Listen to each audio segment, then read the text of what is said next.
안녕하세요. 네, 오늘부터 드디어 이제 기본 강의가 시작됐는데, 네, 이번 기본 강의부터는 제가 이제 패드를 이용해가지고 여러분들한테 좀 더 시각적으로 좀 잘 보이게 해드리려고 말씀드렸고, 가능한 이제 칠판은 안 쓸 것 같아요. 칠판 쓰지 않고, 필기 내용도 뭐 거의 없으니까 교재 내용 보고 같이 좀 해보도록 할게요. 네, 일단 여러분들 그 강의 계획서는 한 장씩 다들 받으셨을 텐데, 우리 수업 자체는 이제 9시 반에 시작해서 이제 12시까지 목표로 하고, 이제 원래 좀 더 땡겨서 할 수도 있는데, 이제 12시부터 점심시간 보장을 좀 해드려야 여러분들 오후에 일순환 수업 들을 때 좀, 가끔씩 그 답안 쓴 날 있죠. 그것 때문에 이제 12시까지는 하도록 하고, 아마 뭐 진도가 밀릴 일은 없을 것 같아요. 제가 지금까지 강의에서 진도가 밀린 적은 없었는데, 혹시 밀리게 되면 오전 수업 시간을 조금 땡겨가지고 뭐 9시부터 한다거나 이런 식으로 해가지고 여기 교재에 있는 내용은 다 마무리해 드리도록 할게요.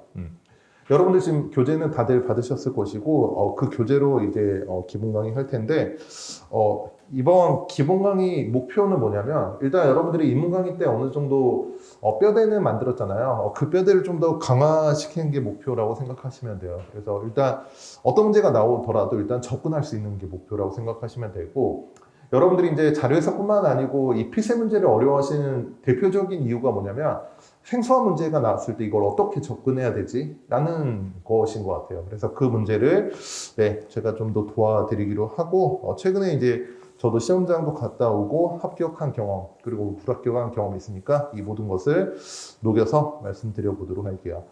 네, 뒷페이지에 그 강의 계획표 보시면 이제 오늘부터는 이제 먼저 대뜸 분수 비교, 곱셈 비교부터 할 거예요. 왜냐하면 여러분들이 입문 강의 마지막 때 제가 알려드렸지만 이 두 가지를 잘 해야 전체적으로 자료에서 문제 푸는 스킬이 좀 더 많이 생기거든요. 그래서 기본 강의 때 이 두 가지를 먼저 시작으로 해가지고 이제 이번 주 금요일까지는 이제 간단한 이론기를 하고, 그 다음에 이제 다음 주부터는 이제 테마별 접근이라고 제가 해놨죠. 테마별 접근이란 게 뭐냐면, 이제 주제라기보다는 문제 유형에 따라서 어떻게 우리가 접근할 것인지에 대해서 총 제가 7가지 유형으로 구분을 해놨는데 이걸 한번 진행해 보도록 할게요.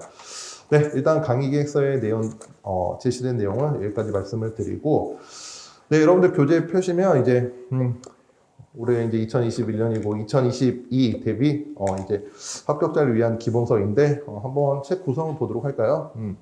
넘어가시면 여러분들 이제 그 목차가 나오죠. 그래서 크게 이제 기본기 다지기 파트와 이제 테마별 접근 파트가 있죠. 그래서 기본기 다지기 파트는 제가 방금 말씀드렸던 분수 비교부터 이제 평균 개념의 이해까지이고, 그 다음에 두 번째 테마별 접근은 이제 다음 주 월요일부터 시작될 거예요. 그래서 비율이 제시된 자료부터 이제 표 차트 변환형 문제까지 다루게 된다라고 보시면 될 것 같아요.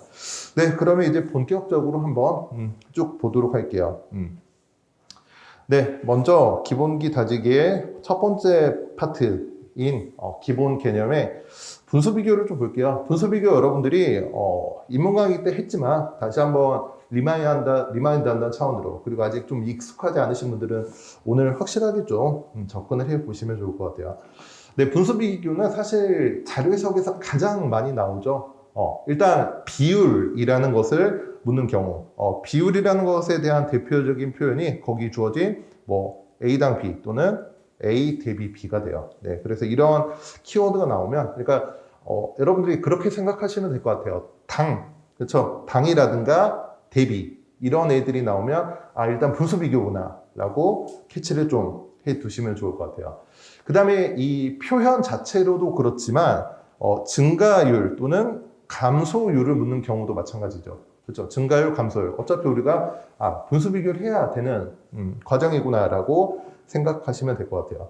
그래서 이제 여러분들이 일반적으로 뭐 산수라든가 수학 같은 경우는 우리가 최종 값을 도출해가지고 비교를 하잖아요. 하지만 이 자료 해석에서는 그렇지 않죠. 최종 값을 도출하기 이전에 분수를 구성하는 이 분모와 분자의 관계를 가지고 이제 판단을 한다라고 보시면 될 것 같아요. 네, 그래서 이제 아래쪽에 예를 들어서 다음과 같은 두 분수식을 비교할 때 가장 먼저 우리가 체크해야 될 게 있어요. 첫 번째는 뭐냐면 분모와 분자의 대소 비교예요. 그래서 이제 이게 어떤 경우냐면 제가 거기 이제 기본서에서도 적어드렸지만 C는 A보다 크고 B는 D보다 큰 경우. 그러니까 이제 이런 경우죠. C는 A보다 크고 B는 D보다 큰 이런 경우죠. 이런 경우는 어때요? 왼쪽에 있는 B분의 A보다 오른쪽에 있는 D분의 C가 분모는 더 작고, 그렇죠? 분자는 더 크기 때문에 당연히 D분의 C가 더 큰 수치다라는 거죠. 그래서 여러분들이 분수 비교하기 전에 항상 분모랑 분자를 서로 비교해가지고 어느 쪽이 분모는 더 크고 분자가 더 크다라는 식으로 분모, 분자의 대소 비교부터 먼저 확인을 해 주시면 좋을 것 같아요. 네, 그 다음에 이제 두 번째는 우리가 이제 증가율 또는 차이법, 이제 흔히 말하는 용병법을 하기 직전에 먼저 기준 설정을 통한 분수 비교를 해 주시면 좋을 것 같아요. 그래서 이제 본격적으로 분수 비교라는 것은 이제 한쪽이 일방적으로 모두 큰 경우죠. 분자도 더 크고, 즉 C가 A보다 크고, 분모도 더 크고, 즉 D가 B보다 더 큰 경우. 이런 경우에는 먼저 분수 비교를 하기 전에 기준을 정해가지고 판단 가능한지 봐야 되는데, 여기서 말하는 이 기준 설정이라는 것은 사실상 이제 상황에 따라 다 다르죠. 분수의 수치 구조에 따라 다른데, 아래쪽에 이제 제가 예시를 드렸어요. 네, 274분의 29와 324분의 31을 비교한 경우에는 먼저 274분의 29는 어때요? 이제 이게 예를 들어서 274분의 29라는 것은 이제 29라는 게 274의 대략적인 10% 수준이잖아요. 그럼 이제 쉽게 확인하는 방법이 뭐냐면 앞에 두 자리만 딱 가지고 확인하는 거죠. 그럼 여기서도 27, 29니까 얘는 10%가 넘는다. 그렇죠? 그리고 뒤에 있는 324분의 31도 어때요? 32, 31. 얘도 확인해봤더니 10% 넘지 못한다. 그러면 274분의 29가 324분의 31보다 더 큰 거죠. 이런 식으로 여러분들이 가령 이 예처럼 10%라는 기준 설정을 토대로 여러분들이 먼저 분수 비교를 해주시면 좋을 것 같아요. 네. 다시 한번 말씀드리지만 이런 거는 여러분들이 분수 구조에 따라서 다르기 때문에 먼저 이 기준이 정해져서 비교가 가능한지 확인해 보시고, 만약에 이제 그게 안 될 때가 있거든요. 그럴 때는 우리 다음 페이지에 있는 분자와 분모의 증가율 비교법과 네 번째에 나오는 차이값 비교법을 이용해 주시면 돼요. 네, 먼저 증가율 비교법을 보도록 할게요. 증가율이니까 이제 각각 분모 또는 분자에서 이제 얼마나 더 많이 커졌는지, 즉 증가폭으로 보는 게 아니고 기준 숫자인 각각의 분모, 분자를 기준으로 얼마나 그 증가 속도가 빠른지, 즉 증가율로 판단하는 게 핵심이다라고 보시면 돼요. 그래서 제가 이제 교재에 어떻게 표시를 했냐면, 증가율이 더 큰 것은 이제 화살표 두 줄로 표시를 했어요. 그래서 첫 번째 상황, B분의 A와 D분의 C의 각각 분모와 분자의 증가율을 비교해가지고, 만약에 분자, 첫 번째처럼 분자의 증가율이 더 큰 경우에는, 그렇죠? B분의 A보다 D분의 C가 더 크다라는 게 결론이고, 반대로, B분의 A와 D분의 C를 비교할 때 B에서 D, 즉 분모의 증가율이 더 크다라고 하면 숫자는 오히려 감소했다라는 게 핵심이죠. 네. 그래서 이제 첫 번째와 두 번째 상황이 다른 게 뭐냐면, 첫 번째 상황은 분자가, 그렇죠? 분모보다 증가율이 더 큰 것이고, 두 번째는 어때요? 분모가 반대로 분자보다 증가율이 크다라고 이해를 하시면 되겠습니다. 네, 그래서 이 부분은 제가 이문 강의 때 자세히 말씀드렸고, 어차피 여러분들이 이 분수의 증가율 비교와 차이값은 기본적으로 노하우를 알고 이걸 문제 적용시켜가지고 여러분들이 잘 풀어내는 게 중요한 거니까 이제 문제 풀면서 좀 더 연습을 해 보도록 할게요.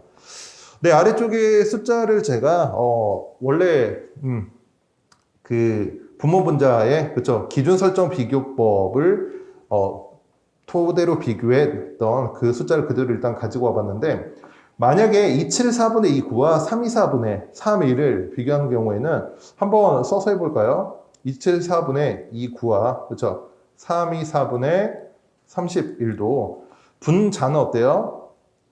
2, 그렇죠? 분모는 어때요? 50 증가했으니까 분자인 29를 기준으로 할 때 어때요? 2 증가했으니까 어때요? 29의 10%인 2.9보다 작죠. 근데 분모는 어때요? 274의 10%인 27보다 크니까 즉 분자보다 분모의 증가율이 더 큰 상황이죠. 그러면 우리가 방금 전에 봤던 첫 번째와 두 번째 상황 중 어떤 상황이죠? 분자에 비해서 분모의 증가율이 더 큰, 즉 두 번째 상황이기 때문에 분수가 더 작아졌다라고 판단하시면 돼요. 네, 이런 것들을 우리가 이제 지속적으로 연습할 것이고, 그 다음 이제 마지막 분자와 분모의 이 차이가 비교법은 그렇죠. 이제 흔히들 용병법이라고도 하고 그렇죠. 제가 이제 거기 증명도 적어 드리긴 했는데 먼저 이건 어떻게 하죠? 분모와 분자의 그 각각 차이값에 해당하는 것을 중간에 분수로 하나 설정을 해요. 그래서 이제 B분의 A, 즉 분모가 더 작은 쪽과 D에서 B를 뺀 분모의 차이값 분의 C에서 A를 뺀 분자의 차이값을 서로 비교해가지고 원래 비교하려는 숫자와 우리가 판단을 하는 거죠. 그래서 아래쪽에 증명도 제가 체크해 드렸으니까 한번 보시면 좋을 것 같아요. 네, 그래서 이런 이제 방법들은 우리가 이미 이문 강의 때 다 했던 내용들이고 본격적으로 문제를 풀면서 분수 비교를 요구하는 부분을 한번 같이 생각을 해 보도록 할게요.